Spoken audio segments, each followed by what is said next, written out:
This is not a dream. We are using your preferred podcast provider as a receiver.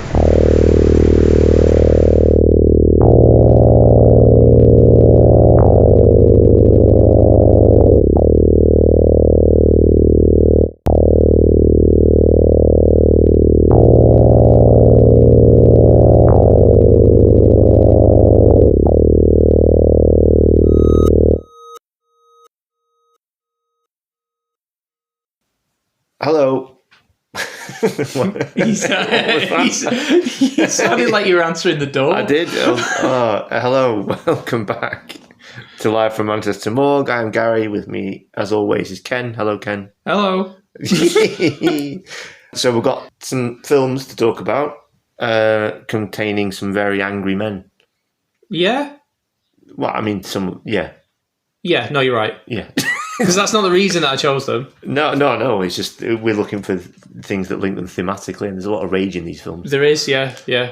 Speaking of angry, I'd like to give a shout out to Phil, who I shall henceforth refer to as Phil the Wise because of his vast and deep knowledge of trivia.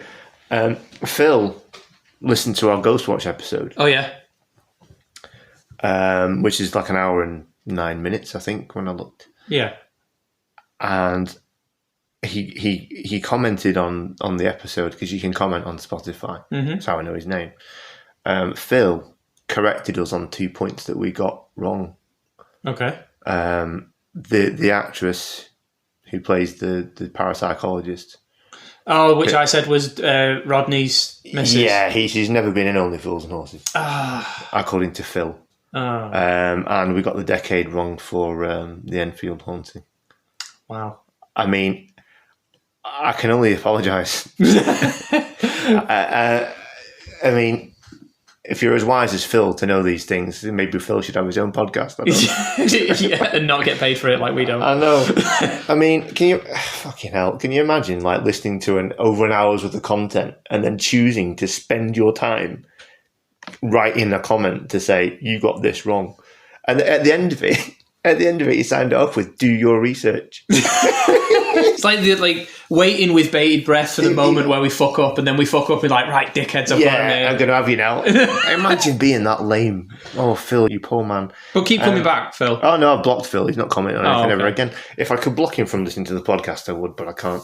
So you can't comment anymore, dipshit. But if he does still listen, he's like, fucking dickheads, they blocked me, but I'm back. I'm listening. You can sit there and seethe quietly to yourself now, Phil. Yeah. And that's amid a sea of very nice comments that we get very regularly. We got some more praise for the other episode last week. That was nice. In all seriousness, I do understand. I would never kind of listen to a podcast. In fact, I listen to podcasts almost constantly about like a good chunk of my day.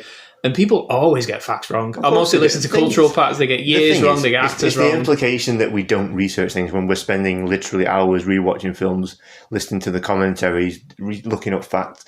You can't research every single comment you're going to make because you say things that are off the cuff, and we are humans, so we will inevitably occasionally get things wrong. I listen to so much. I don't know why you would bother pointing that out. For this episode, I listened to so much David Cronenberg talking. Do you know how boring David Cronenberg sounds? He's a maverick director, but he's not very boring animated, as shit. is he?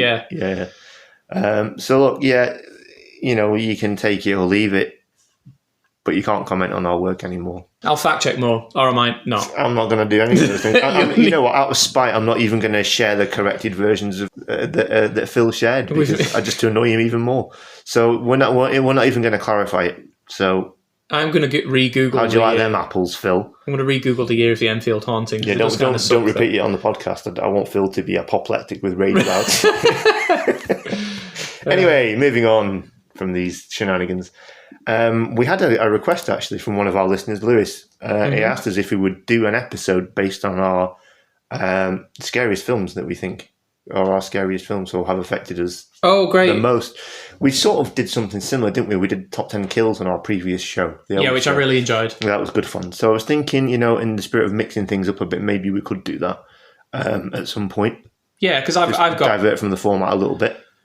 I've got a few films that... I mean, you're wearing a T-shirt of the film that I still find terrifying to this day. I'm wearing an Exorcist T-shirt, so spoiler alert for the next whenever we do that episode. Yeah. One of the pictures is going to be The Exorcist. Yeah, it scared the shit out of me too. So No amount of horror films will desensitize me to how frightening The Exorcist still is to me. I watched the 50th anniversary showing at the cinema last year because it was 74, wasn't it? And it's 2025 now. Yeah. Facts that, Phil. 1974, The Exorcist. Didn't have to research that.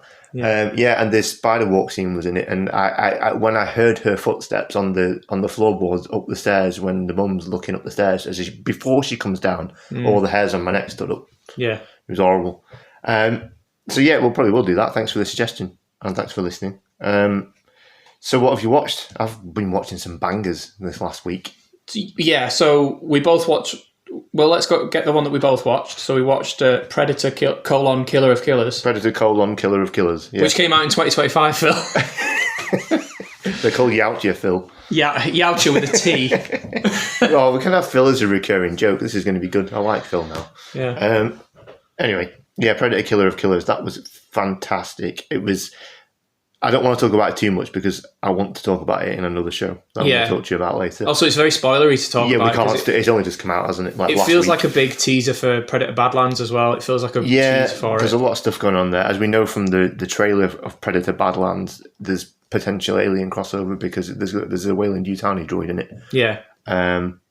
We watched The Surrender as well recently. So I watched The Surrendering or The Surrender. It's The Surrender. And then I forgot what it was called, and then you... Yeah, in the last episode you recommended it and we didn't know what it was called. Yeah, but I remember it now. But yeah, I found it, watched it, that was great. Colby Minifee is extraordinary in it.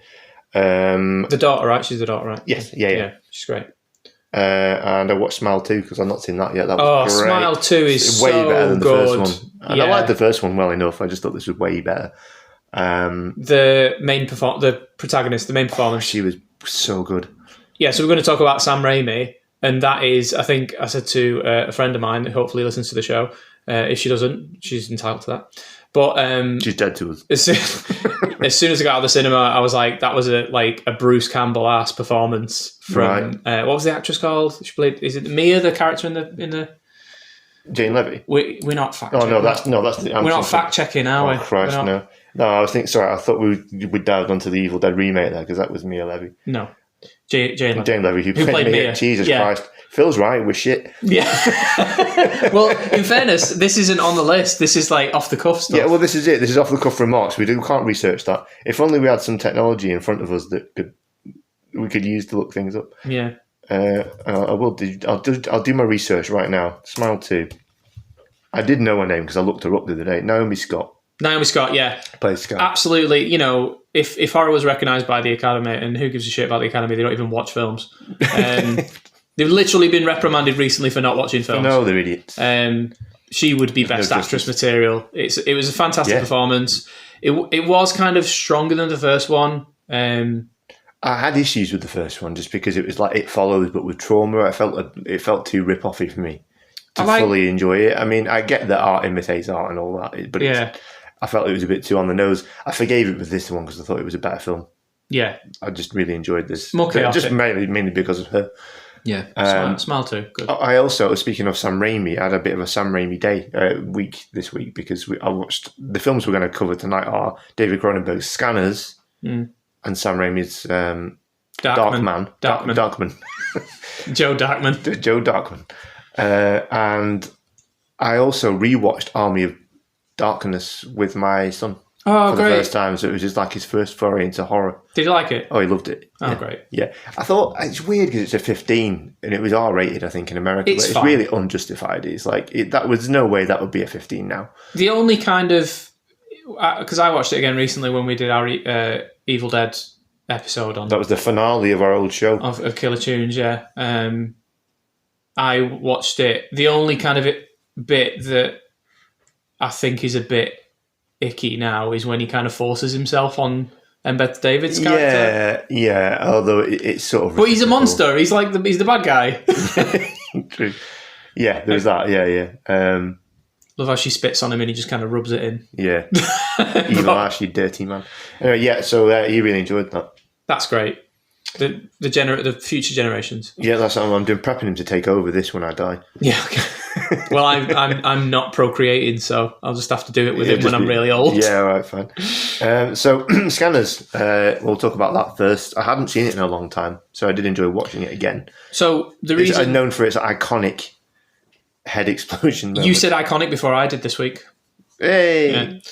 So I chose these two. I think this is the first one where I've chosen them. Yep. I chose these two because, well, happenstance, because I was reading Bruce Campbell's autobiography, and he mentioned that he well, spoilers for my trivia later, he worked on the sound for Darkman, because this is Sam Raimi's first film. I've got trivia, and I think that we're going to cross over like we do. Oh, good. So this is Darkman, Sam Raimi's first major production. He did a film called Crime Wave after Army of Darkness. We're doing Scanners first, though, you know. We're doing Scanners first. Yep. I'm going through the shared DNA. Just making share. Cool. So, making share. What the fuck? Yeah, so this is Sam Raimi's first proper big studio thing, post Evil Dead. So it features in Bruce Campbell's autobiography, and he mentioned that, and I'm like, yeah, before he did Spider-Man, like a horror director going into that, and then I got a lovely new 4K transfer of Scanners, and I'm watching it, and I'm like, this is like X-Men. this is like it's exactly like X-Men. It's a proto X-Men. So I wouldn't go as far as to say that Cronenberg was maybe by cultural osmosis, because obviously X-Men's a thing. It predates Scanners, doesn't it? Yeah. But the films don't, obviously. So maybe he's thinking about that, but I mean, ultimately, it's got a lot of Cronenberg's themes. It's about post-humanism. I didn't get from it that he was trying to make an X-Men film, but he does. Yeah, he does. So that's why I've coupled them together. So one is very. This is it. Well, I was trying to figure this out because I wanted to be cool and see if I could actually understand why you'd chosen these two films. And as soon as I watched Scanners, I was like, all right, it's because they're both superhero movies. Yeah, the superhero movies from previous horror directors that are kind of prototypical of what would come in the genre later on, specifically Darkman, and for a very big reason, which we'll go into later. Sure.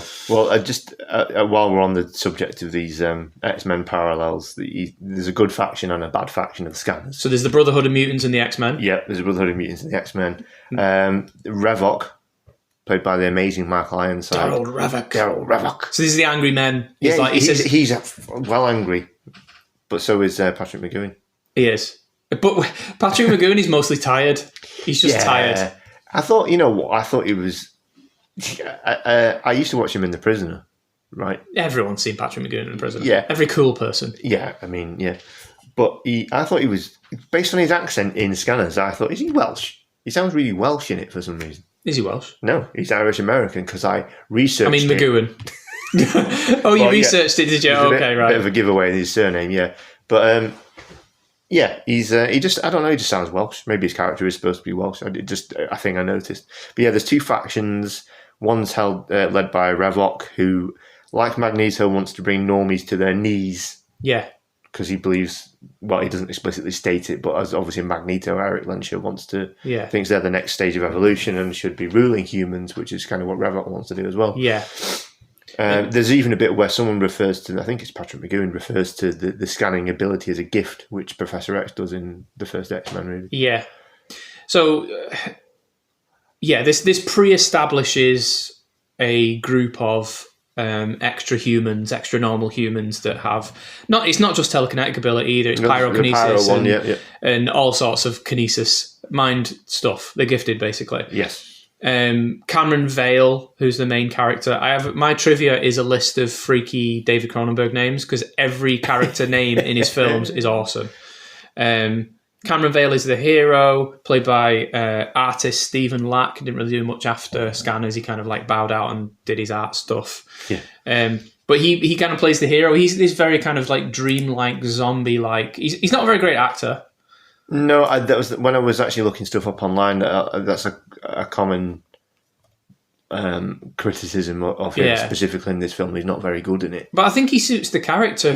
Because Cameron's meant to be this kind of lost. He's meant to be this like blank slate of a character almost, and he kind of drifts through the film. Yeah. But anyway, so Cameron, he's enlisted by Patrick McGoohan's Dr. Ruth, who is kind of an inverse Professor X in that he's this kind of protector parent figure, quite literally at the end, like parental figure that brings scanners in, but he also kind of despises them for several reasons. Well, that's another kind of X-Men parallel. Everyone's really scared of them. Yeah. They're feared and hated. Everyone's scared of them. Cameron, right at the beginning, Cameron like almost kills an old lady because he hears her like insulting him, and he accidentally kind of like scans her. He doesn't mean to do it, but he really fucks her up. She looks like she's having some sort of fit. It's quite grim. And that's a big kind of tenet of those sort of like comic book archetypes, and obviously science fiction archetypes as well of your power getting out of control. So Patrick McGowan brings him in, and he's like, I can help you control your power. And whereas like Professor X does, whereas Professor X would be like, you're one of my children, I'll care for you, and you can be an X-Man if you want, but you're here to learn. McGowan's like, I'm going to teach you how to use your power, you're going to go and kill this guy. And if you don't, I'm not going to give you the weird green scanner drug. Yeah, ephemeral, which is creating new baby scanners. Ephemeral, yeah. So it's in a lot of ways, it's this inversion of, if you think about it like that, and I'm milking the kind of the comparison, but if it's kind of this weird inversion of X-Men.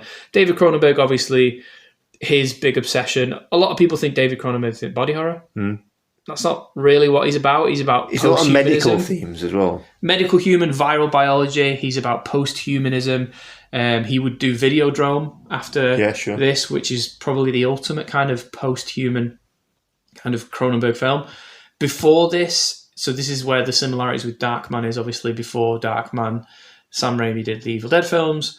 Before Scanners, which was his big kind of turning point in his career, where he kind of blossomed from there. He did The Brood, Rabid, great, and Rabid, and one of my personal favourites, Shivers, which I think was his first. I've not seen Shivers. Shivers is fantastic. Shivers is about sex zombies. Okay. So I watched it. Rabid's a bit like that as well. Yeah, I watched it. They're all about like kind of sexual post-humanism, like contagious sex, basically. Yeah. But yeah, Shivers is set in an apartment block. It's almost like a siege movie with zombies, but everyone is infected by little tentacle poo-looking things that make them want to have sex and kill each other. Like a Slither thing. Yeah, absolutely fantastic film. I'll give it a watch. I realised when I was watching this for the show, I'm not... Well, I've watched more Cronenberg than I thought I'd seen when I started thinking about it. I've not seen all of his films. I haven't seen Crash. I haven't seen Videodrome. Crash is great. I mean, they're all great. Well... Not all of them. I've not seen... He's a bit of a parody of himself now. Is he? Yeah. What was the last one he did with Viggo Mortensen? Crimes of the Future. That was like a... Did he do a History of Violence as well? He did. That's amazing. Yeah, that's which is not a horror film. And based on a comic book. Ah, okay. Or a graphic novel, if you will. Right. But, yeah. You get your facts right, Ken. So... Yeah, Crimes of the Future is a bit of a greatest hits of Cronenberg, and I didn't massively enjoy it because it's not really saying anything that he hasn't said before, which filmmakers don't have to do. So yeah, let's talk. Now we've gone over the nitty gritty of what Scanners is about. Let's talk about cool stuff like exploding heads. Exploding heads. There were a lot of really good action set pieces in it, actually, which I noticed. There's that scene in the gas station. Yeah. I really like the invisible nature of it. So there's an X-Men show called Legion. Noah Hawley, I think, the guy that's making the new Alien series. Yeah. So he made an X-Men show called Legion, which is about an X-Men character. Well, on and off the most powerful X-Men character in the comic books. Yeah. Charles Xavier's son. So there's a show about him, and he one of his many powers, myriad powers, infinite powers, is telekinesis, and he has a lot of like mind fights. Okay. And what that show does, it kind of really tries to illustrate two people fighting with their mind. In Legion, there's a great scene where the two characters are fighting, and there's like all sorts of like neon enemies dancing around them, and like the fight is happening outside. Mm-hmm. But in Scanners, it's just two men being really angry at each other. Yeah, they're gurning at each other. But there's a couple of occasions, like obviously the end where with all the bubbles and like veins that pop and blood comes out. Good vein action. But we've got the first one where Daryl Revick is picked from the audience by... Daryl Revick is picked from the audience by I think he's a scanner that's working for the... Yeah, he's trying to open up the world to scanners, so he gets people on stage to volunteer to scan them, I think, is what he's doing. And then Revik's kind of like they're doing like the gurning and they're just like the weird kind of I'm uncomfortable and what's happening. Yeah. And then the guy's head just fucking explodes in one of the best Yeah, it's incredible. Practical head detonators. And how did they do it? Shotgun. A fucking shotgun.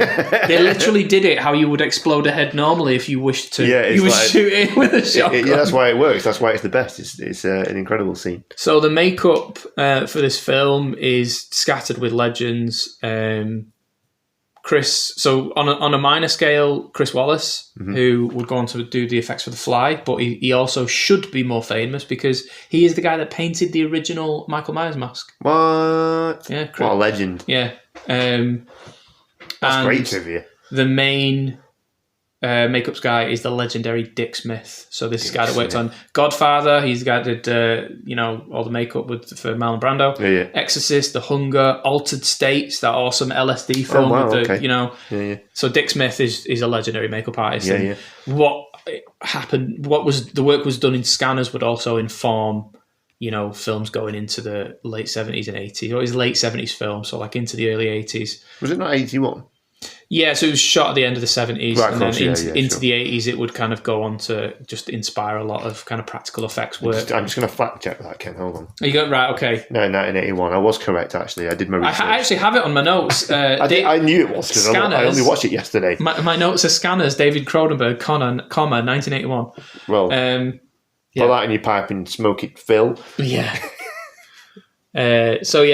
Music by the legendary Howard Shore. So for anyone who loves the Lord of the Rings films and the little the little Hobbit music, he scored most of Cronenberg's best films. So he scores this, which has got the awesome operatic score. The score for The Fly is very similar to this, and that's Howard Shore as well. Yeah.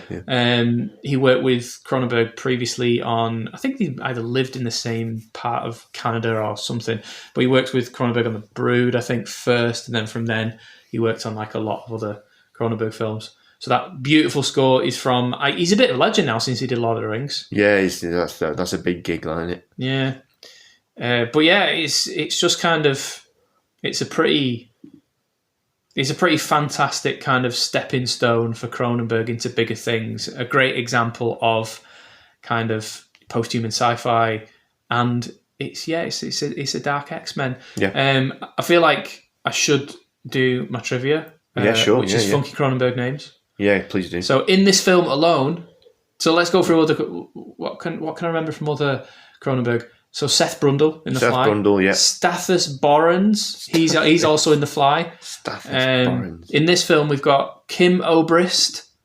The main character is Cameron Vale. Mm-hmm. Obviously, the bad guy's Daryl Revok. Braden Keller. Great names in Cronenberg scripts. He's good at names, isn't he? I never picked up on that before. Did you imagine him like at the typewriter? I mean, he's this called guy needs David a cool Cronenberg. name. Cronenberg's a great name. It's a great name. Yeah, if I ever open a horror-themed restaurant, I'm going to offer David Cronenbergers. Oh, God. I've had that joke in my head for years, and I've never really said it to anyone with good reason.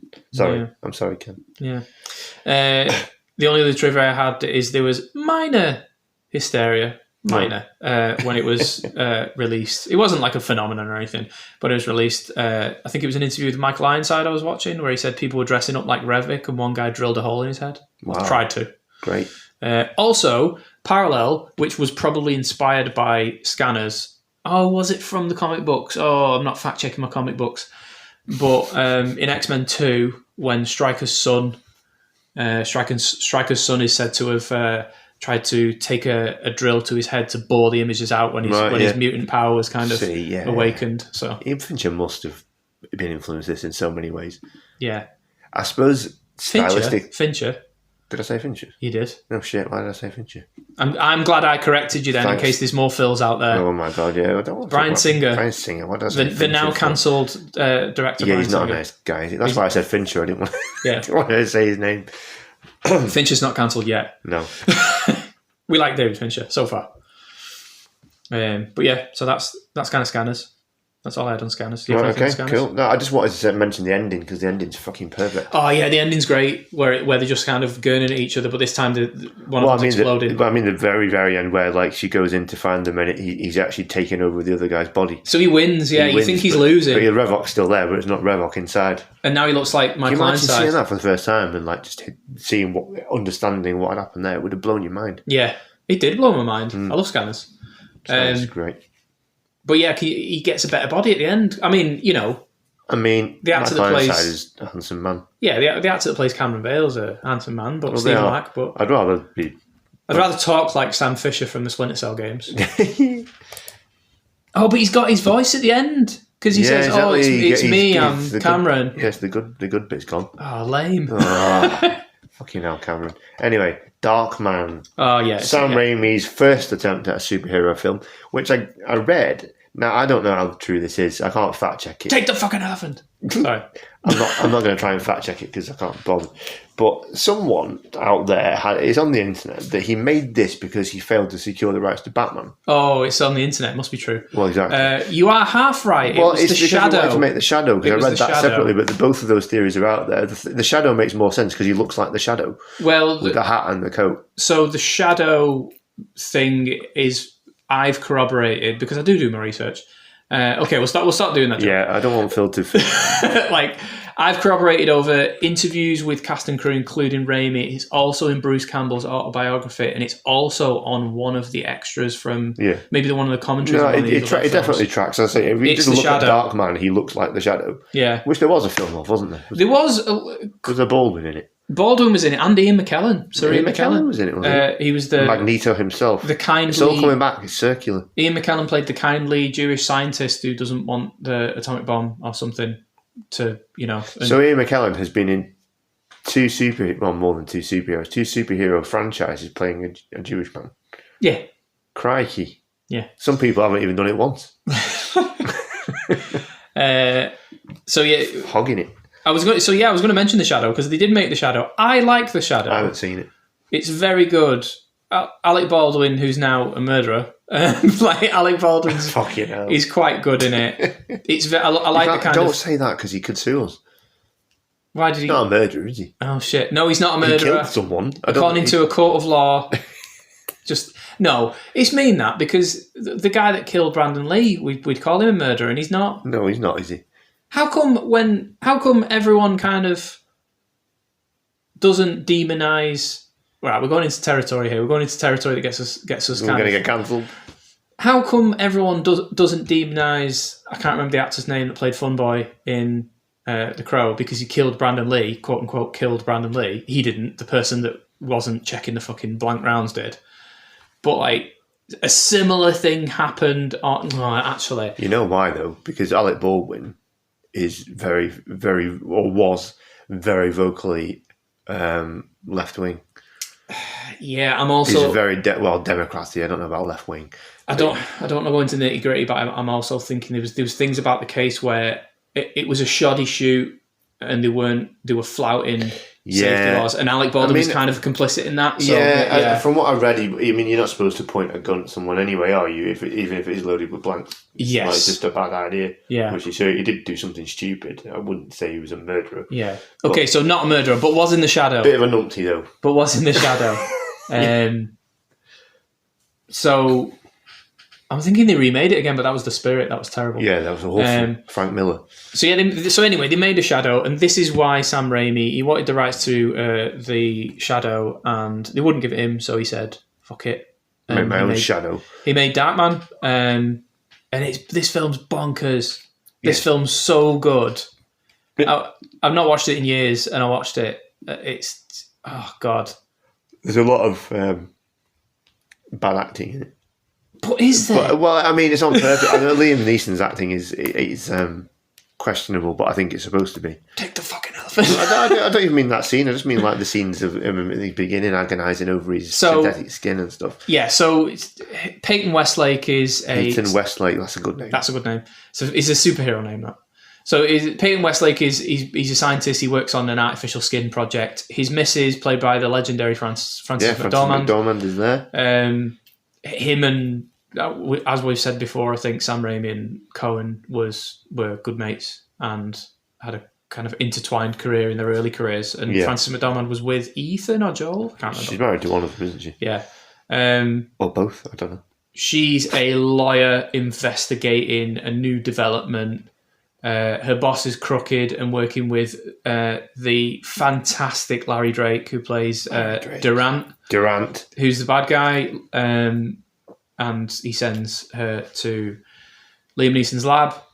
They put him in some sort of oil, burn him, kill him, explode him. Yeah, it's a bit Swamp Thing origin, isn't it? It's a very Swamp Thing. And he gets horribly burned, can't feel pain, has uncontrollable rage issues, and now he's science tech and he can build faces. Yeah. So he disguises himself as many of the criminals who were responsible for his, attempting to kill him. Yeah. And leaving him hideously disfigured. References like that, I noticed at one point, because he bandages himself up, because half of his face is missing, which is quite good makeup as well. There's a bit where the theme, because Danny Elfman does the score. Oh God, we'll talk about that. Just unmistakable Danny Elfman from the get-go. But yeah, there's a bit where he does like an organ little motif as if he's the Phantom of the Opera. Yeah, I thought that was really cool. So Sam Raimi intended this to be more of like an old Universal monster movie, or like I think he said it a cross between Beauty and the Beast and Phantom of the Opera. Okay. So it's definitely kind of like meant for that stylistically. But yeah, Danny Elfman doing the score. Let's talk about Danny Elfman's score. If you closed your eyes and no one told you what you were watching, and there's no dialogue, you'd be like, "Oh, this is Batman. This is 1989's Batman." It sounded just like it. When I was watching it, thinking, "Why does this sound so much like Batman?" So this is 90. Danny. It's the year after, and it's the year after. Yeah. So there's an element of capitalize on it. They would have been in photography at similar times, but post production maybe the studio might have pushed for it to be more Batman-like. Yeah, but possibly. Danny Elfman is 100% doing his Batman score. Yeah, he is. Some studio came to him with a pile of money and said, "Can you do that again, please? This kid Sam Raimi's making a film. We need people to go and see it, so we need him to think it's called Batman. We need to put in the trailers. We need to make them think they've of worked Batman." together before, hadn't they? Because Army of Darkness, right? Oh, that was after though. That was 92. Wasn't it? Oh yeah. Yeah, I was thinking of. I thought he'd done something. Yeah, because he only did a bit of Army of Darkness as well. It wasn't. He didn't do. He did the March of the Dead. He didn't do the whole score. I don't think. I think that was Joe LaDuca again. Yeah, but I mean, Elfman's a very talented. He's a bit like Hans Zimmer in that they're amazing composers, but they sound the same. Yeah, they do the same score. Hans Zimmer's like choirs and strings. I mean, there's no less iconic for it. Yeah, of course, fucking brilliant. But and he'd go on to do Spider-Man, which we'll talk about. Yeah. But yeah, so Darkman. What I would say about Darkman, what have we had before? So what have we had? We've had Superman 1, 2, and 3. Yes. Maybe 4. I think no 4. Yeah, I think I've never seen 4. Supergirl. Superman 4's kind of terrible. Swamp Thing. The 2 Swamp Thing. But movies. I mean, in terms of major productions, which were like blockbusters, we've had Superman. We've just had Batman. Yeah. So essentially, it's easy to imagine that Darkman got greenlit because Batman was the year before. Absolutely. Yeah. And for all intents and purposes, we don't have a grammar for comic book movies. We really don't. We had serials in the 30s. Like we've had live action representations of the big superheroes, mostly Superman and Batman in the 60s. Yeah. But we don't in terms of like not like now, not like the MCU. Every MCU film has a formula. Yeah, sure. Even the DC films, which are now been taken over by James Gunn, they will have an established structural formula, which will be stick to. They want them to be the same, won't they? Exactly, yeah, because they're marketing tools, right? Yeah. So back then we didn't have that, and Sam Raimi is working from his own tool set. He's not really he's not really cribbing from like Superman. I don't think he's cribbing apart from the fucking soundtrack, which is him. I don't think he's cribbing from Burton at all because this is very much a Sam Raimi film. Yeah. And the interesting part about that is he would then go on. Now that he's found out how to do all these things and how to use all of his visual tics to translate a comic book to the screen, even though Darkman is an original production, he would take that into 2000, 2001 for Spider-Man. Yeah. And Spider-Man is what hit. Spider-Man is the formula. Yeah, sure. There's lots of reused bits, aren't there? Like montagey bits, like when they're turning, when he's becoming Darkman. Yeah. When Peter's becoming Spider-Man when he's in bed. Yeah, and it's showing you all those weird 100%. images of spiders and overlaid onto it and stuff. Yeah, and I was a real snob when Spider-Man first came out because everyone, all the the magazines and the publications were just like, oh, he brings his Evil Dead energy, and I'm like, motherfuckers, he did all this shit in Darkman. Like, this is like his Darkman skills that you learn. His Evil Dead stuff is it's reminiscent of that, but Darkman's kind of the blueprint for what you do to Spider-Man, and Spider-Man's success kickstarted. We wouldn't have an MCU. Yeah, if we he does some stuff in this that, because I've obviously just rewatched Army of Darkness. There's some stuff he directly puts into Army of Darkness from Darkman as well. There's a bit where he does a goofy little dance. Evil Ash. He does that. Goody little two shoes. Good little two shoes. There's a bit where Darkman does something like that in this. Yeah, film. He's like, come and see the freak. Yeah, did a stupid little dance. So what's that all about? And he goes on about how they took his hands, which Bruce Campbell says, Ash says that seemingly all the time. Give me back my hand. He got it in my hand and went bad. Yeah. So I cut it off. Like you do. That line. Like you fucking do. Yeah, it's full of Raimi-isms. We've got dynamic camera work, bonkers editing choices. You know what? I've just realised as well, Durant has got that thing for cutting off people's fingers as well. What is it with hands? Because then he goes on, because then Raimi later on does that Doctor Strange movie and he's got knackered hands. Yeah, he's like it's like Tarantino. Tarantino's foot fetish, but with hands. Mutilated hands. Well, I was going to talk about the practical effects as well, and there's a really good shot in it. Because Darkman breaks that guy's finger as well. He does, yeah. Fucking hell, Sam. What we're cottoned on to here? Yeah. There's a great shot in about the middle of the film where he's typing in his lab, in his warehouse lab, and his burned hand is stop motion, and his other hand is real. Yeah, that's cool. Yeah, that's a really good effect. Yeah. I like stop motion. I like the otherworldliness of it. Yeah. I mean, I grew up with it because I watched all the dinosaur movies and all that, the Harryhausen stuff, but I just like seeing it. My kid was really into it as well. I was trying to tell him how he could tell it was stop motion when we were watching Army of Darkness, because there's a lot of stop motion in that. When Evil Ash specifically comes back as a skeleton to fight Ash on the stairs and stuff with the swords, that's obviously all stop motion as well. Yeah. Among other things that are stop motion. A lot of the zombies are as well, aren't they? I've learned to love the stop motion at the end of Evil Dead 1. When they all melt. Yeah, I think I wasn't that impressed with it when I was younger because it looks old. But I appreciate it more now as I've got an eye for that sort of thing. Here's the thing I noticed: there's a I don't know what the company's called now. What they do, but there's a sign for this thing called Strack Industries.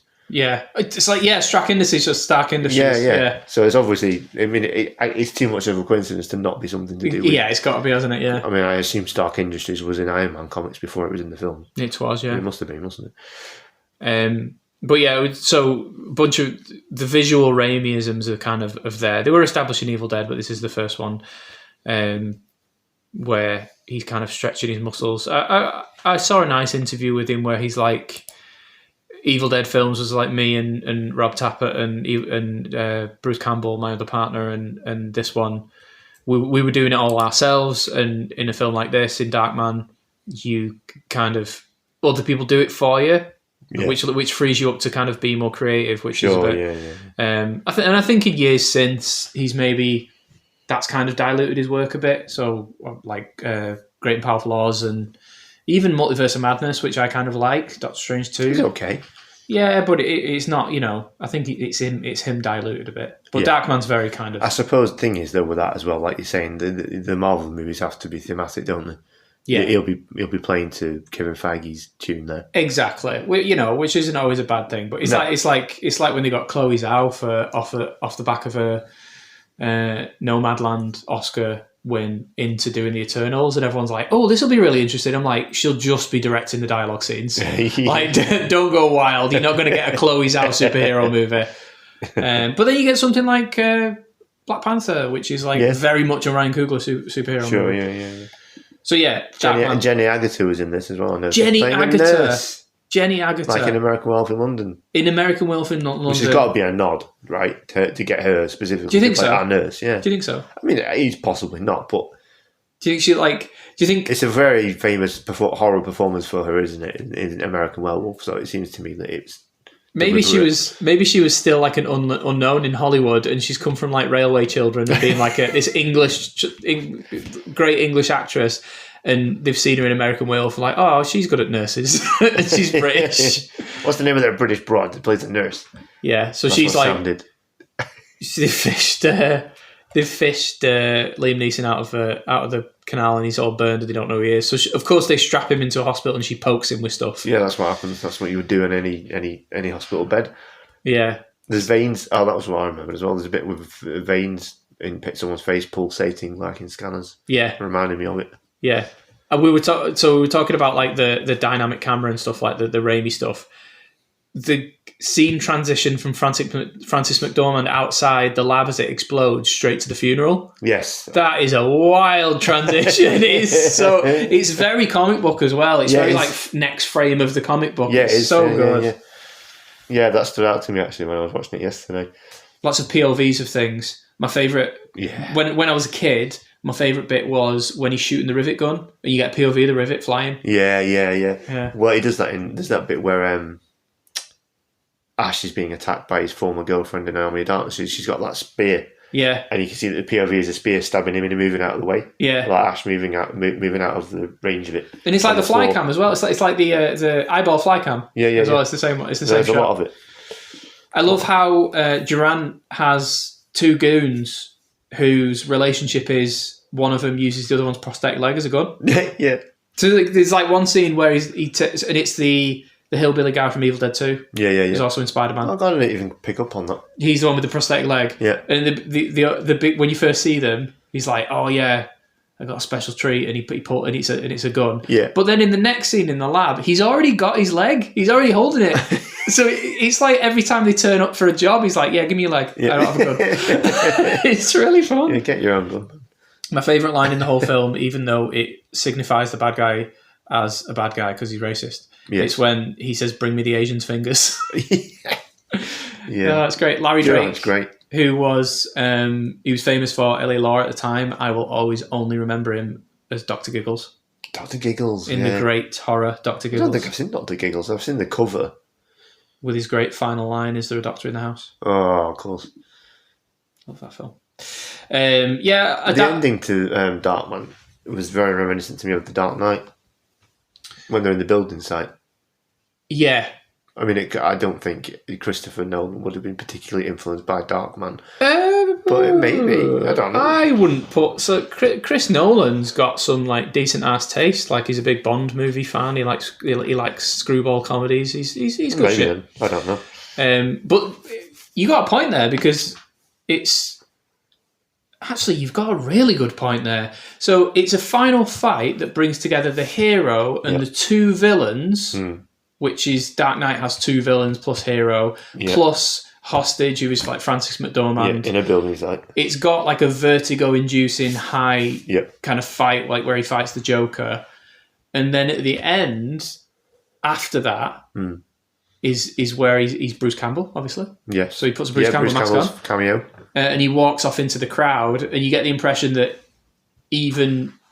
He's made the decision that he's never going to be the hero. He's never going to get the girl again. He's never going to get Julie back. But he's still going to use his power for good, but as like on the fringe of society, which is, god damn, that's a good pull. There we go. That's incredibly reminiscent at the end of The Dark Knight. Fucking A. Got it right. Yes. But yeah, we have to mention the carnival scene. Yeah. Okay. So after. Westlake has managed to synthesize his own face. He starts dating his missus again, as you would. Yep. But he can only wear the faces for 99 minutes, which is great. Yeah, before they melt. Yeah, it's such like a specific amount of time. Yeah. But he's also got like rage problems as a side effect of his condition or what happened to him. He goes to one of the shooty games and he loses. And he wants the elephant for his missus. And the Carney's just like typical Carney's just like, get the fuck out of here. Yeah, you're not having it. And he just goes mad. And he's like, take the fucking elephant. Snaps his finger, gets his elephant. He snaps his finger, and there's this great shot of him snapping the finger. It's classic Sam Raimi. Cut to the guy screaming, cut to Francis McDormand screaming. Yeah, it's like a farce comedy. It's really so good. It's really, really funny. You sent me a gif of the bit where he goes full on rage, and it's got that crash zoom where he goes up to his face. Eyeball, and then, It's super cool. Speaking of the man Bruce Campbell, you said he was working on the sound. He did work on the audio for it. I watched an interview with him when I was doing my research, and yeah, he dubs over one of Liam Neeson's lines in it. Oh, does For it? the TV version. What was it now? He said he basically, because they do a TV dub so they can show it on TV without the swearing. Yeah. He overdubbed something. The muddy It might have font. been the fucking elephant. Yeah. It might have been that. I think he does it. He says he does it all the time. He had to basically learn how to sound like Liam Neeson because he had to do stuff like that. Take the funny elephant. Take the funny elephant. Liam Neeson's great in this. I was daydreaming at work today because who wants to work when you can daydream about Liam Neeson? Yeah, exactly. I was daydreaming about a fan edit of Taken, where his performance is like his performance in Darkman. Mm. So instead of the iconic line like "Good luck," he's like "Good luck." I'm gonna come and find you, you son of a bitch. Yeah, he's really great. He's overacting. He's hamming it. Yeah, he's got a terrible American accent. He does, doesn't he? I mean, it's improved with time. I mean, bearing in mind this was 1990, wasn't it? So he's got better at it, I think. It's funny to watch. Slightly. It's funny to watch interviews about the film and the making of, where he's just like, "Oh yes, I think this is a classic tale of lost love," and it's like, you are so nuts in this film. How can you think it was that? I didn't mention the second villain or the deuter antagonist. I don't know how you say it. Colin Friels, he's Francis McDormand's boss. Oh yeah, I've seen him previously. He has a small part in Alex Proyas' Dark City, which is a big recommend. I've not seen that either. I remember it coming out. It's a big recommend. Bald people.